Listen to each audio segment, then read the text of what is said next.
More carnage at the U.S. Open for round number 2 at Oakmont Country Club. Bryson DeChambeau will not be defending his title. Is Scottie Scheffler still in this thing? Some will say yes, some will say no, and that's what we got to talk about on the Golfbet team chat here on a Friday night with Sam Burns in the lead, barely over J.J. Spaun and Viktor Hovland, who many people felt like came out of nowhere, Will. We weren't giving him much of a chance on Thursday, and now here he is with the second lowest odds of the tournament on Friday. What are you talking? Whoa. I didn't. We you weren't didn't giving either. him much of a chance. I wrote a column saying to get on him at 35-1 last night. You might have read it at golfbet.com. I was in on Viktor Hovland. I thought that the ball striking was great. He had an incredibly poor putting day in the opening round. The putting worked out in a much better way. He's actually leading the field in strokes gained around the green, which for Viktor Hovland is like walking to the moon. But listen, tee to green, he's in good shape. He's actually talking positively about his game. So listen, there's a lot about Sam Burns today. He's the story of the day, shooting at 65, has the lead, is the betting favorite going into Saturday. But Viktor Hovland deserves to be right there in that discussion. Tell 2021 Viktor Hovland that he's leading the field in strokes gained around the green. Here's our three. Whether you think these three are the ones who are going to win, is it going to be one of these three? I'm not ready to say that it's one of these three, just with how, when it comes to relative to par, how mediocre the scores are. I mean, Sam Burns at 3 under. This guy was +2 after a round yesterday. Got hot today. Yes, he's played very good golf. You know what happened last week. I am not ready, Will, to say that Sam Burns is going to go out there and post a round on Saturday that keeps him in the lead, because I think anything can happen if the driver is not perfect for you. Oh, yeah. I mean, listen, any of these guys can shoot 76 at a moment's notice. That's what it's about at Oakmont. It's a wild phenomenon here where you have no water, essentially. You don't have a ton of crazy obstacles. All you have is a very difficult course with undulating fairways, very thick rough, and super slick greens. And that's enough to, they're living on the razor's edge at this point. Shane Lowry talked after his round. He shot 16, 17 over, and he said, I spent the entire day 2 inches off the green, 2 inches off the fairway, and it costs you here at Oakmont. So, yeah, these guys, listen, Sam Burns shot a 65 today. He gets you to 75 tomorrow, but likewise, we could see guys that are at 2, 3, or 4 over par that I guarantee you, Chris, are going to bed thinking they still have a chance to win the U.S. Open. It's easy and fair to look at these three and think about who's behind them, but let's forget about who's behind them. The only players who are under par right now are these three. In your mind, if in your gut, which one of these three would you think has the lead after Saturday? I mean, whether it is the lead after Saturday, I'm not sure. But of the three, who I think has the best chance to win this tournament is Viktor Hovland.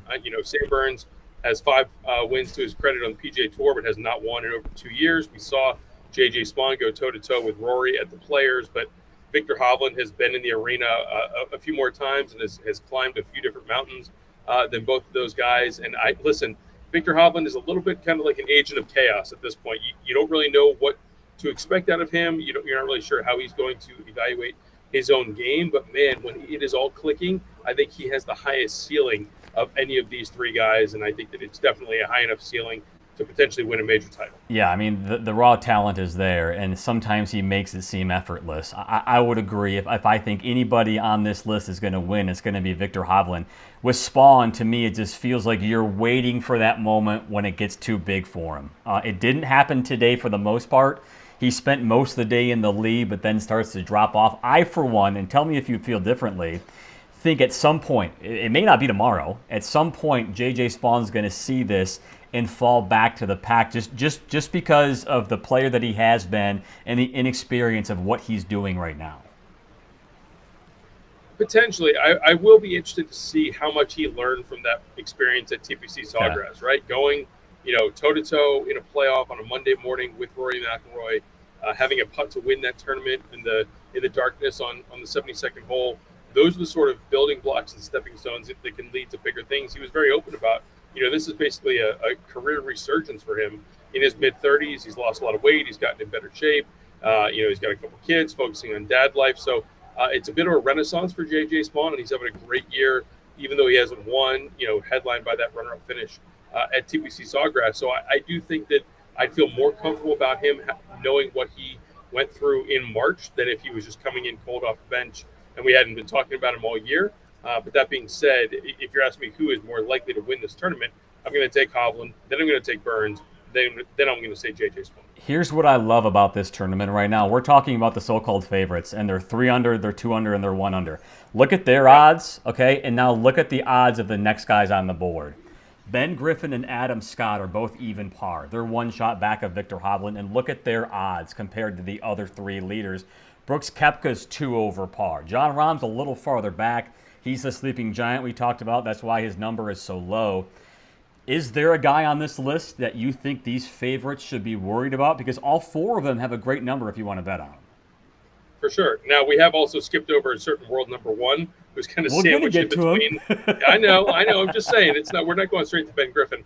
Of this group, I'm very high on Adam Scott. I think that this is a chance for him to have a win that, frankly, would just be a paradigm shift. It would redefine how Adam Scott is viewed if he gets two major wins.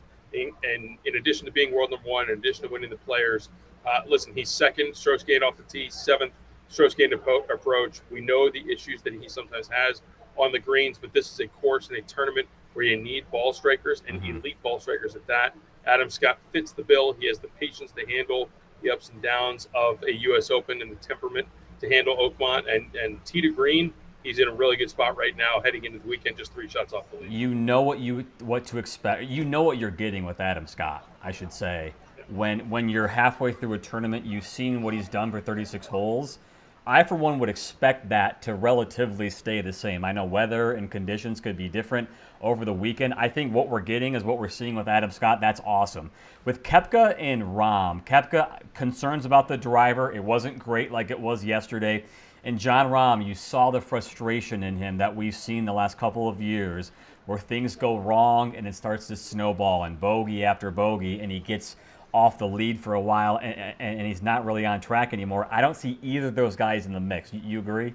I mean, listen, Chris, I'm looking at it like anyone at 4 over par or better has a chance to win this golf tournament. Yes, we have guys like Rory back at 6 over. You got some guys that are making the cut at 7 over that they have a chip in the chair. They got a chance to win. And I know that my former colleague Justin Ray has a bunch of stats about where you need to be at the halfway point. It's probably a top 10 is going to be your line in the sand of historically where the winner is coming from. But, man, this one just feels a little bit more wide open. The 2s and the 3s are definitely still in the mix, knowing they're only, 5 and 6 shots off the lead and only have a few guys under par that they're chasing. But even if you go back to the guys at 4 over par through 36 holes, I having talked to multiple players, including Adam Scott yesterday, that think that 4 over par is going to be the winning score, right? Like those guys that are at 4 over could be sitting on the winning score right now.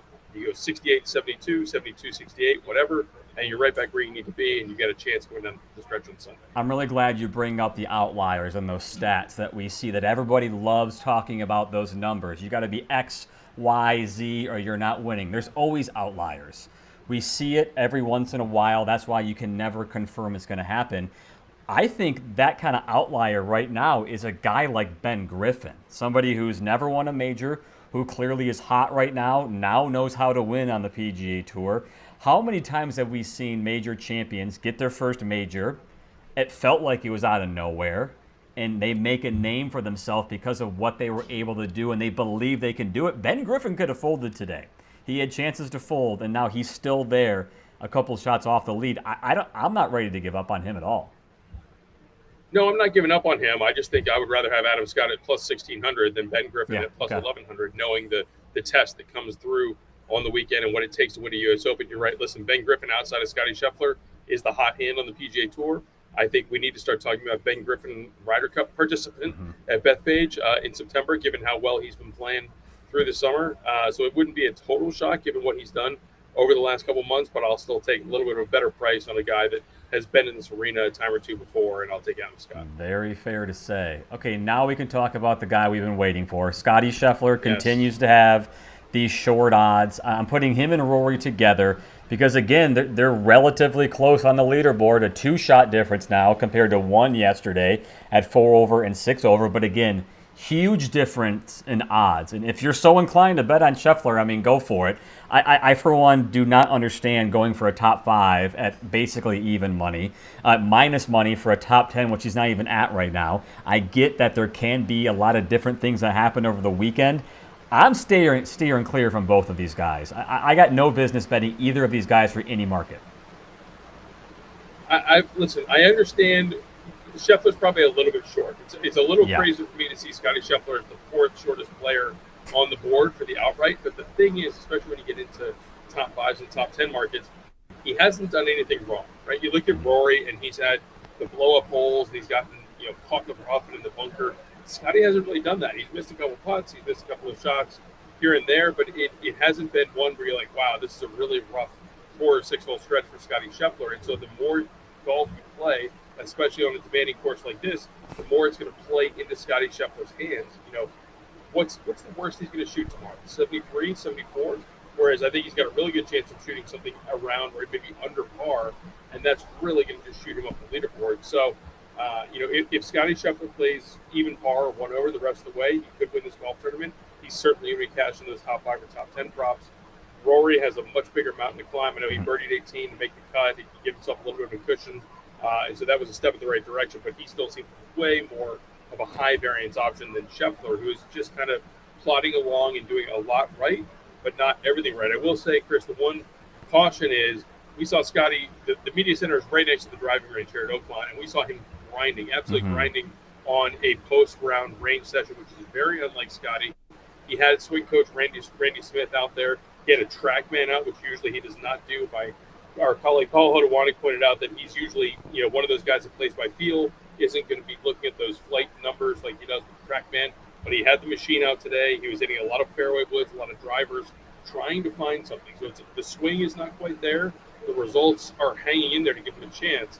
But, man, the more golf you play, the more it's going to tip in the scales for Scotty Scheffler. Yeah, I hate to say you're right, but you're probably looking at that. If this continues to be guys coming back to the pack and Scheffler's just sitting there, I guess we'll wait and see.